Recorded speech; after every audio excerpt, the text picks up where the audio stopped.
If you clicked because the title hit a nerve, good. I need you here. And I need you to stay, because what I'm about to say isn't a spooky campfire story.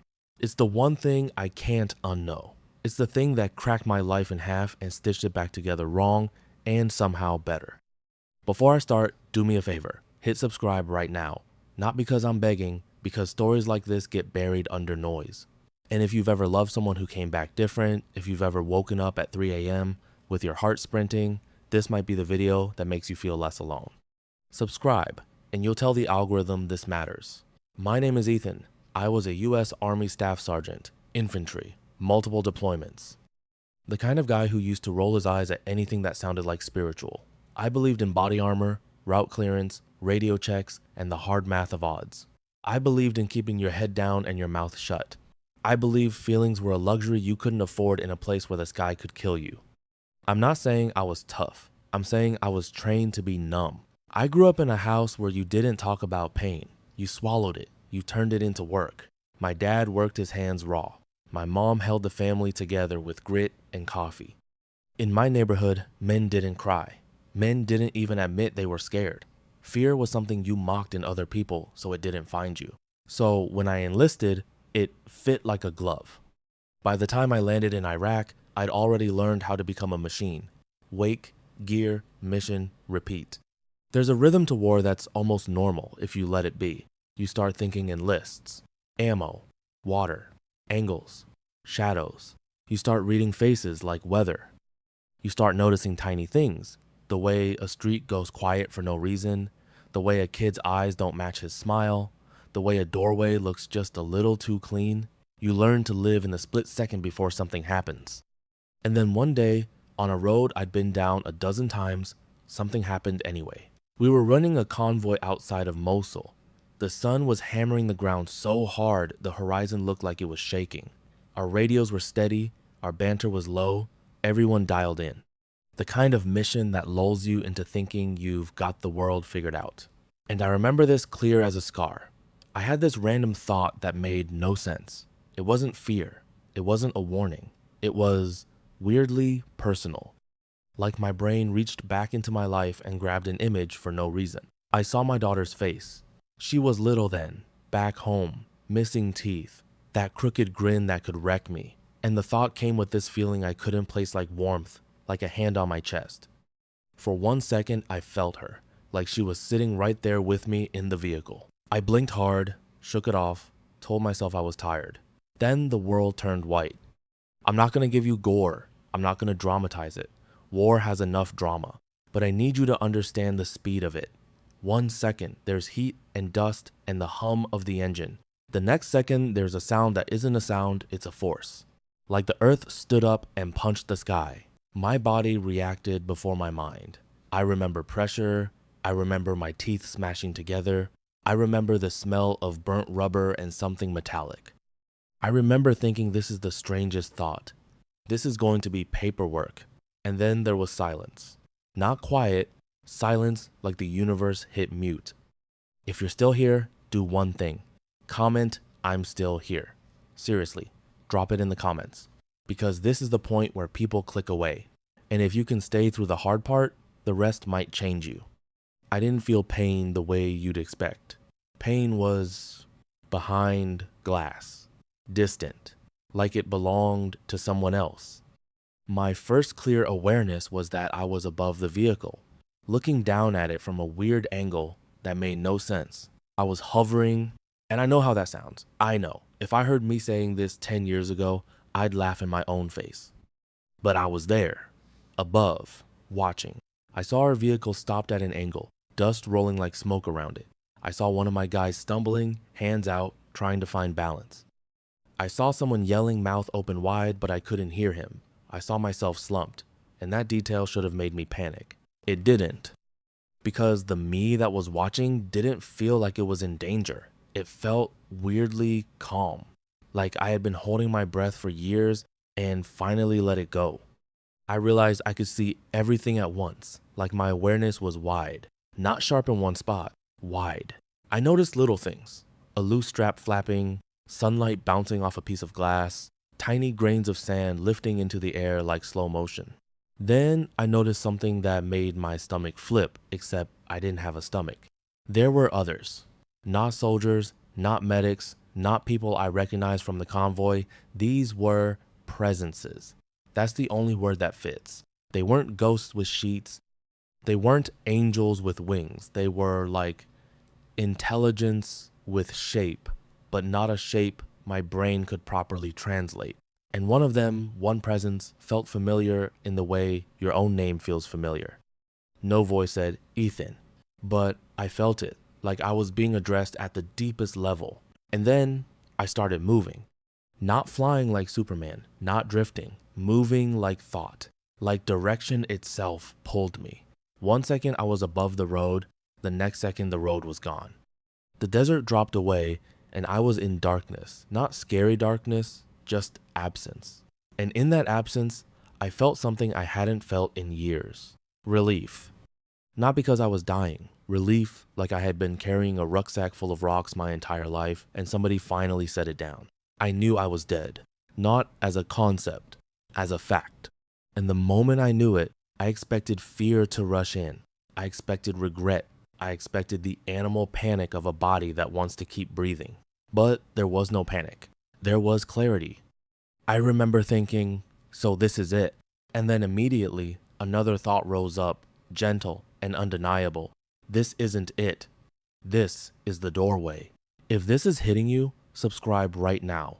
I'm serious. You're not here by accident. I don't care what you believe, just subscribe so you don't lose this thread, because the next part is where everything flipped. The darkness began to glow. It wasn't a light bulb. It wasn't a tunnel with a flashlight at the end. It was more like the darkness itself remembered it could be light. A horizon formed, except there was no ground, no sky, just a gradient of presence. Like dawn, but not on earth. And then I felt it. Love. I hate that word because it sounds soft. It sounds like a greeting card. But this wasn't romance. And it wasn't sentiment. It was a force. It was the kind of love that doesn't ask if you deserve it. It was the kind of love that sees every ugly thing in you and doesn't flinch. It wrapped around me like gravity. And under that love, my defenses collapsed. The tough guy armor I wore for years, gone. The sarcasm, the skepticism, the clenched jaw, gone. I didn't cry with tears, but I broke open. I realized I had been living my whole life like I was alone, like it was me versus the world, like connection was weakness. And now, in this place, it was obvious I had never been alone. A presence approached, not walking, not floating, approaching like attention. And when it got close, I understood something without words. You are safe. I remember thinking, who are you? And the answer didn't come like a name. It came like a feeling. We're with you. We always were. Then this is the part that still makes my skin go cold. I saw someone, a soldier. Not from my unit, not from that day, but I recognized him instantly. He was a guy I served with on my first deployment. His name was Ramirez. We called him Rez. He had been killed years earlier. I was there when it happened. I carried his gear. I wrote the letter. I watched his family receive the folded flag. And there he was, right in front of me, looking whole. Not like a memory, not like a dream version. Whole, clear, alive in a way that made Earth feel like a blurry photograph. He smiled like he'd been waiting. And before I could speak, I felt his message slam into me again. Not words, more like a truth delivered instantly. You did your best. That wrecked me, because I didn't believe it. I carried guilt like a second spine. Guilt for surviving when others didn't. Guilt for moments I could have done something different. Guilt for the fact that part of me, deep down, got used to violence. Guilt for the way war makes you smaller. I tried to say his name, and the moment I tried, he shook his head gently, like, no, don't get stuck there. Then something opened behind him. A space like a room, but not a room. Like a screen, but not a screen. And I was pulled into it. I knew what it was before it happened. A life review. And if you think that means you watch a highlight reel and feel sad, no. It was the most honest thing I've ever experienced. It wasn't judgment like a courtroom. It was truth like sunlight. I saw my life, but not just as me. I felt it as everyone I touched. I saw myself as a kid trying to earn my dad's approval. I felt my mom's worry when I left the house angry. I saw the first time I lied, and I felt what it did, not just the lie, but the ripples of it. I saw the first time I shoved down tears and turned it into anger. And I felt the way that anger made people flinch around me. Then it moved forward. I saw myself in high school, acting tough, cracking jokes, pretending I didn't care. And I felt every time I made someone feel small, even if it was just messing around. I felt the weight of my words like bricks. Then I saw the day I enlisted. I felt my own pride, and I felt my mother's fear hidden under her smile. I felt her staring at my bedroom door after I left, like she was trying to memorize it. Then Iraq. Then firefights. Then the moments you don't tell anyone about. The kid on the street who looked like my nephew. The split-second decisions. The adrenaline. The rage. The numbness afterward. And the life review did something unbearable. It made me feel the cost. Not just on me, on everyone.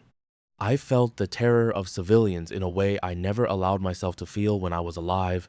I felt the grief that settles into a town like dust. I felt how trauma passes from person to person, generation to generation, without anyone meaning to hand it off. And I wanted to look away. I tried. You can't. Not because you're forced, but because you suddenly realize truth is more important than comfort. You realize you've been living half asleep. Then I saw my daughter, and I felt what it was like to be her. I felt the way she waited at the window when I deployed. I felt the way she heard my name in conversations and got quiet. I felt her fear that I'd vanish. I felt the way she tried to be good so she wouldn't add stress to the house. I felt the way she missed me in places she couldn't name. That broke me open even more. And then I saw my wife. I felt her strength when she smiled at me, and the loneliness behind it. I felt the night she cried in the bathroom so the kid wouldn't hear. I felt her holding it together with duct tape and determination. I tried to scream, "I'm sorry." And in that space, the response came soft and absolute. Don't waste this. Not, don't apologize, not, it's fine, but don't waste this. Then something happened that I still struggle to describe. The life review shifted from showing me what I did wrong to showing me what I did right. And that was harder because I didn't know how to receive it. I saw small moments I never valued. The time I helped a kid fix his bike. The time I stayed on the phone with a friend who was spiraling. The time DM I answered when someone was ready to give up. The way I carried someone's fear without telling them they were weak. I saw that love doesn't need a stage. Love is often invisible. Then a presence stronger than the others came closer, and the light intensified. Not blinding, clarifying. And I asked the question I never thought I'd ask. Is this God? And the answer wasn't a word. It was a feeling that said, labels are small, but yes, this is the source. This is the real. And I felt something that made my entire idea of religion look like a child's drawing. It wasn't a man on a throne. It wasn't an angry judge. It was intelligence and mercy, power and tenderness, a reality so vast that my human mind would have melted if I tried to hold it. And in that, I felt another truth. No one is thrown away. Not the broken, not the bitter, not the ones who did awful things. That doesn't mean actions don't matter. They matter, more than we understand. But the core of reality wasn't punishment. It was healing. Now listen, this is where people argue. This is where skeptics laugh. This is where believers try to cram it into their own box. Don't. Just stay with me. Because the next part is why I'm telling you this at all. The presence showed me something like a choice. I didn't see two doors with signs. It was more subtle. It was like I became aware of a fork in a river. One direction was deeper into that light, into what felt like home. Real home. The home you didn't know you missed until you see it. The other direction was back. Back to my body. Back to pain. Back to earth. Back to unfinished things. And I wanted to go forward. I wanted to stay. I wanted to dissolve into that love and never feel fear again. And then I felt my daughter again. Not an image, not a memory, a pull. And the presence communicated this, clean and sharp. She needs you. And I still stubborn, still soldier pushed back in my mind. She'll be okay without me. And the response came not harsh but firm. She will survive, but you can change what she becomes. That hit like a round to the chest, because survival isn't the goal, becoming is. Then the presence showed me a glimpse, just a glimpse of my daughter's future if I didn't return. Not that she would die or fall apart, no melodrama, but a slow hardening, a lifelong question mark, a part of her that would always wonder if love leaves. And I realized something terrifying. My death wouldn't just end me, it would echo. And I asked, almost pleading, what do I have to do? And the answer came like a mission order, only it didn't feel like war. Love them, tell the truth, make amends, be present. Be present. Those two words, I used to think presence meant being in the same room. I learned it means giving someone your attention like it's sacred. Then I felt the space around me begin to shift. The light pulled back, the warmth loosened, like hands letting go slowly. And I panicked for the first time. Not because I was dying, because I was leaving home. I tried to cling to the feeling. I tried to memorize it. I tried to take it with me, like contraband. And I heard, again, not with ears, but inside the center of me, one final message. Bring it back. Bring it back. Then the silence shattered. Sound returned like a punch. Pain exploded in. My lungs tried to breathe and couldn't. My body was heavy and wrong. I felt hands on me, voices, shouting. I heard my name. I heard stay with us. I heard he's back, back. I wanted to tell them, you have no idea where I was. But all I could do was choke on air. I woke up later in a field hospital. Lights, beeps, that sterile smell, my mouth dry like sandpaper, my body wrapped and aching, my head thick and foggy. A medic leaned over me and said something like, you scared the hell out of us. I tried to laugh, it came out like a cough. Then he said, you were gone. I stared at the ceiling, and the memory of the light hit me like a wave. I started shaking, not from shock, from grief, because I was alive. And because a part of me wanted to be dead, not out of depression, but out of longing. Like I had seen a truth so beautiful that regular life felt dim for a while. If you've made it this far, do me a solid, like the video, and share it. I'm not doing influencer nonsense. I'm telling you straight, when you share this, someone who's silently drowning might hear it at 2 a.m. and decide to stay. Share it. When I got back to the States, everyone expected a certain story. The hero story, the survival story, the I'm fine story. I tried to play my role. I went to appointments, I did rehab, I sat through debriefs, I answered questions, I nodded at thank yous, I shook hands, I smiled, but inside, I was split because I couldn't unsee what I saw.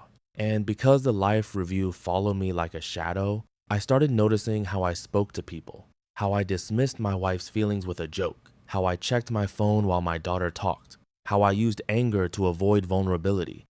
I saw it all, now, and I couldn't pretend I didn't. So I started doing the hardest thing for a soldier. I started telling the truth, not to the world, to my family. One night, my daughter asked me, did you kill people? And my instinct was to shut it down, to protect her, to protect myself. But the message, tell the truth, rose up. So I said, yes. And she went quiet. And I said, and it's not something I'm proud of. I did what I thought I had to do, but I carry it. And I'm trying to become someone who doesn't spread more hurt. My wife started crying. And in that moment, I realized I had never given them honesty before. I gave them a shell.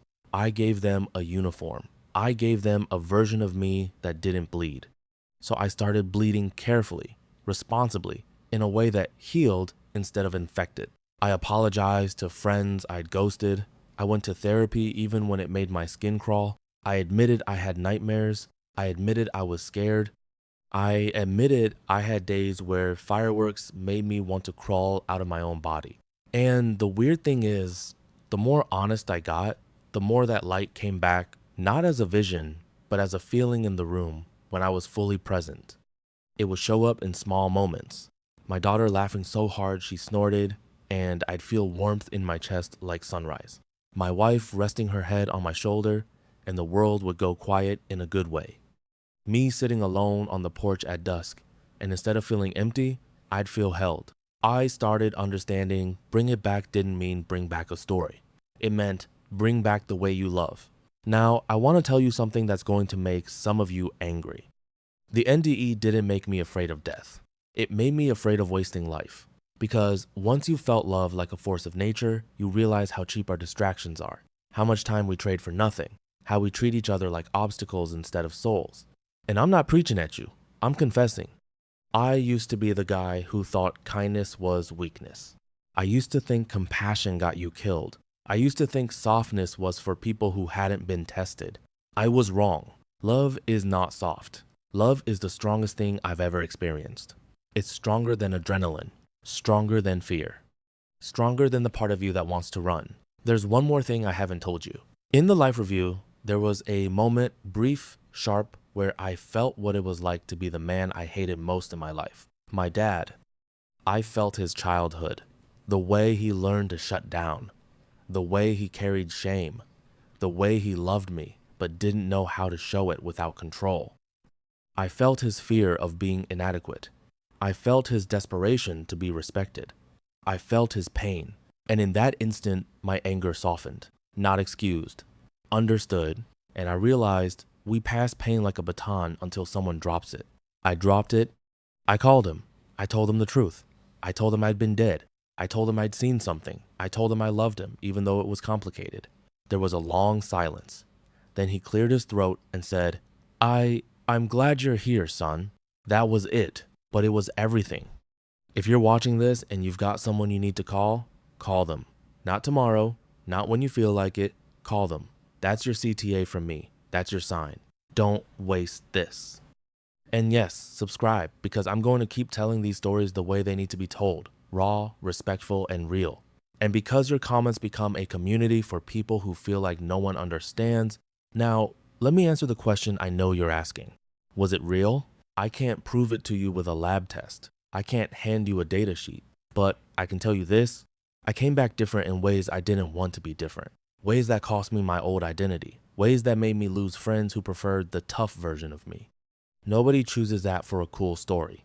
And I can tell you this, whatever I touched over there touched me back. And it left fingerprints. I became more patient with my daughter. I stopped chasing arguments that didn't matter. I stopped needing to win every room. I started listening like it was sacred. And my nightmares, while they didn't vanish overnight, started changing. The tone shifted. Instead of replaying only violence, my dreams started bringing me moments of reconciliation. Faces I'd lost, apologies, forgiveness, not as a fantasy, but as a direction. There are still days I struggle. I'm not a saint. I'm still learning. I still get triggered. I still have pride. I still have anger. But now, when I feel myself hardening, I remember that light. And I remember the message. Be present. So here's my final punch to you. If you're still breathing, you're still assigned here. You're not here by accident. And if you're going through hell, divorce, grief, addiction, PTSD, loneliness, listen to me. You are not disqualified from love. You are not too broken to be held. You are not beyond repair. I saw a reality where the worst parts of you are seen and you are still loved. And that doesn't mean you don't change. You do. You make amends. You face your stuff. You stop passing pain forward. But you don't do it to earn love. You do it because love is already the foundation. So here's what I want you to do right now. Subscribe, like, share this with one person who needs it, and comment one word, present. Because if enough of us decide to be present, we change the world in quiet ways that matter.